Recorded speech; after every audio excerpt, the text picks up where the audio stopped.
Hi everyone, Ainsley here from Small Fry Creations, and this week we're going to build some clamp storage.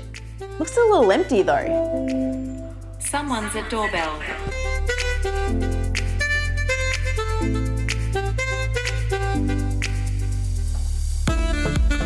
Thanks, Timbecon. Let's see what they've sent us and work out how we're going to store it.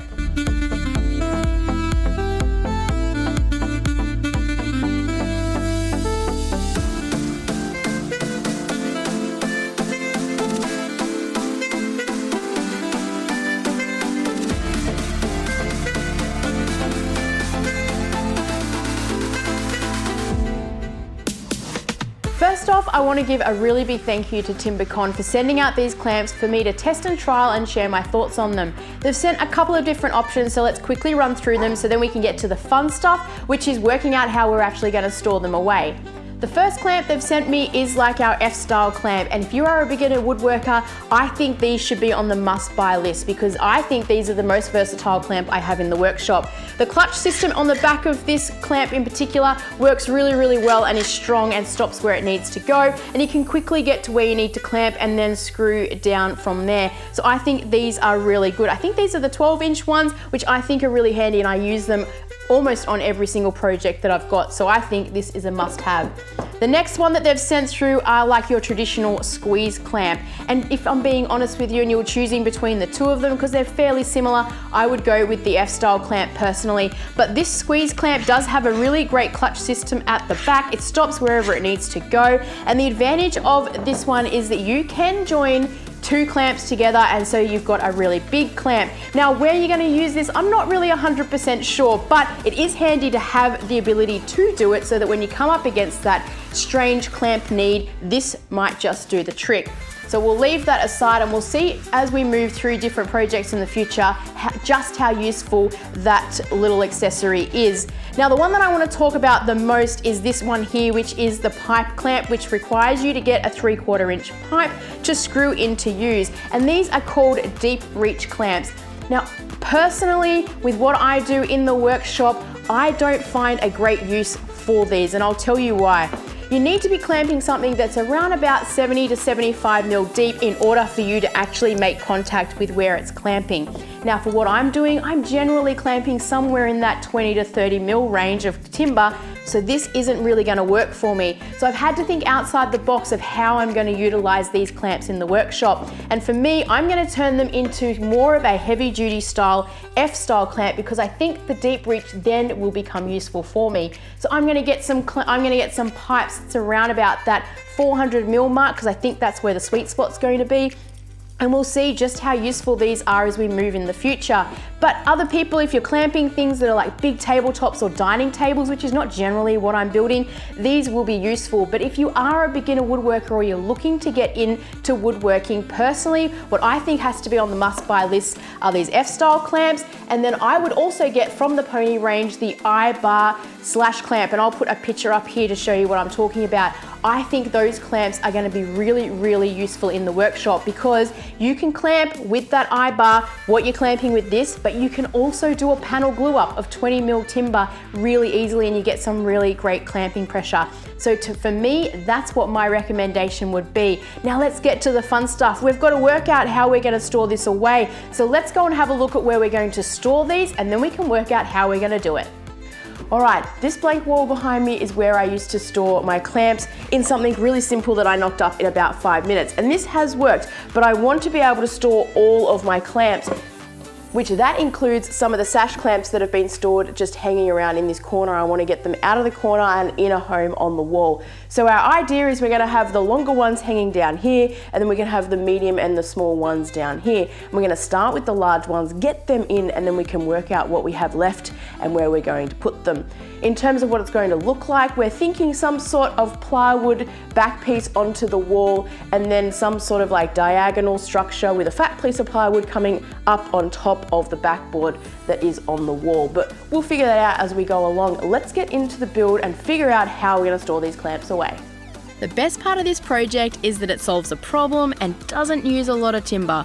All the plywood I am using is left over from other projects. The clamp rack is a simple design. My main concern was the rack holding the weight of the sash clamps in particular, but I think the way I designed it will be just fine and hold plenty of weight. Now don't get hung up on the measurements, as the clamp rack needs to be particular for the space.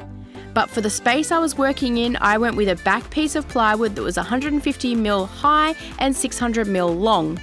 This was the first piece that I cut, and I checked before going any further that the clamps I wanted to store would fit on the plywood.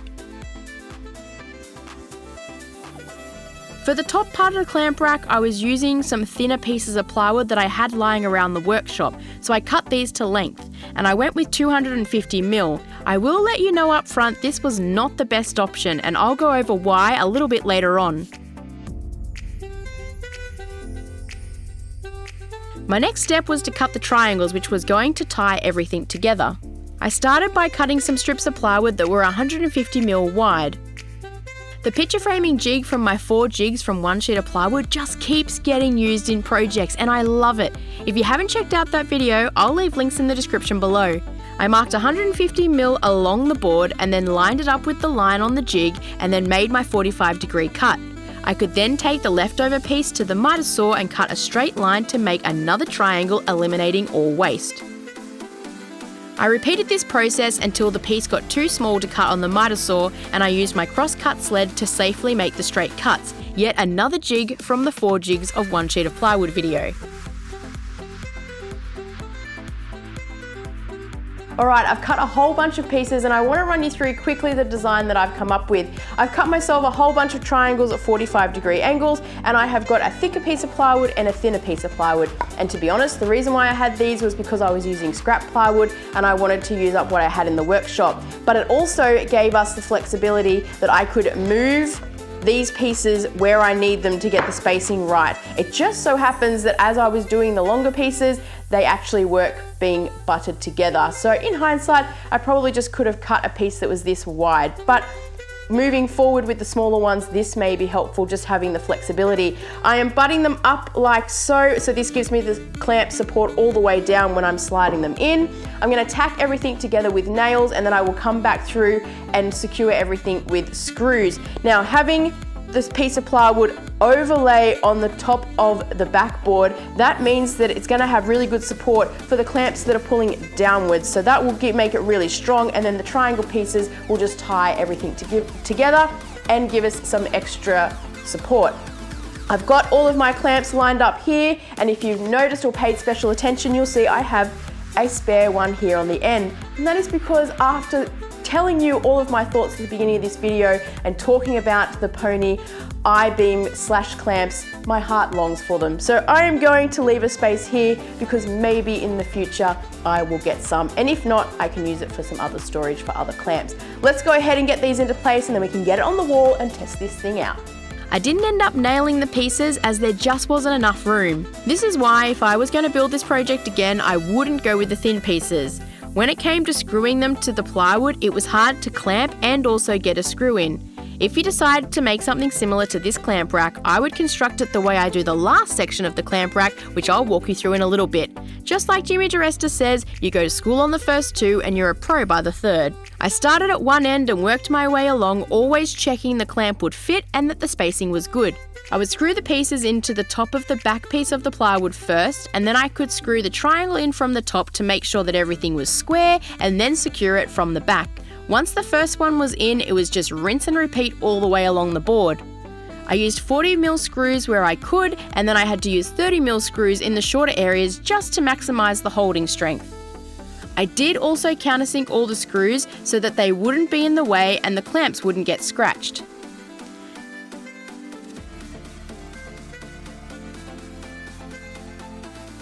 I've marked on the wall where my wall mates are going to go, and I have pre-drilled through the piece of timber and into the wall. And it's also a really good idea to pre-drill just to guarantee that you're not going into a stud before you try and hammer in your wall mate and then you've ruined your wall. This will guarantee, because you'll feel it if it goes all the way through really easy, you know you're only going through plaster and not into timber. The wall mates we're using are rated at 20 kilos per wall mate, and we're going to put 8 in total. So this is plenty strong for holding the clamps that we are going to hold. These wall mates are great and super simple to install, but you really could use any plywood plasterboard anchors, you just have to be mindful of the weight they can hold. Does this fit? I used 40mm 8-gauge screws to screw into the wall mates, and on the screws I had trouble reaching, I used an extender on my impact driver to drive the screws home.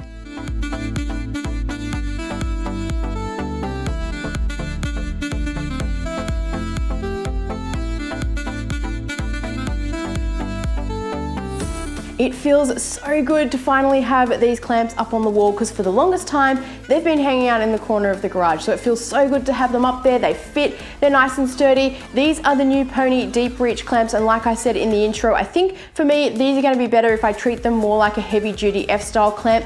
So I've got myself some 550mm 3/4 inch pipe, and I'm gonna store them up there. I've still got plenty of wall space down under here, which is what we're gonna get working on next, but we're gonna use very similar construction to what we've done up the top there, because it's working really, really well, but we'll put them down here for the small and the medium clamps. So let's keep working and get this project wrapped up.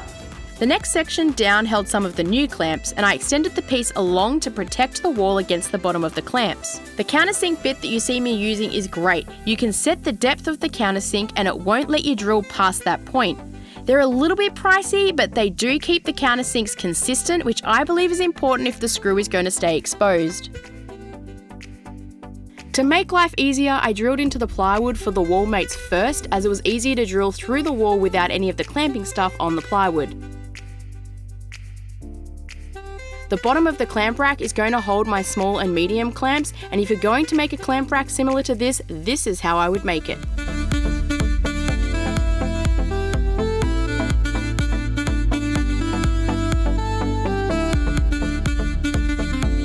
I'm up to the final bit of construction, which is for my small and medium clamps, and the construction is exactly the same as I have done before. The only thing that I'm changing is because I have run out of my smaller and larger pieces, I have actually measured what I need, and also I've just learnt along the way. So I've cut the pieces that I need. This makes it a little bit easier to screw. So if you are going to make this, I would suggest you go with this method where you can measure it and cut it, but I was using up scrap, so I'm glad to get rid of those. So this is the last bit. I'm going to screw these into place, get it on the wall, and we can wrap this video up.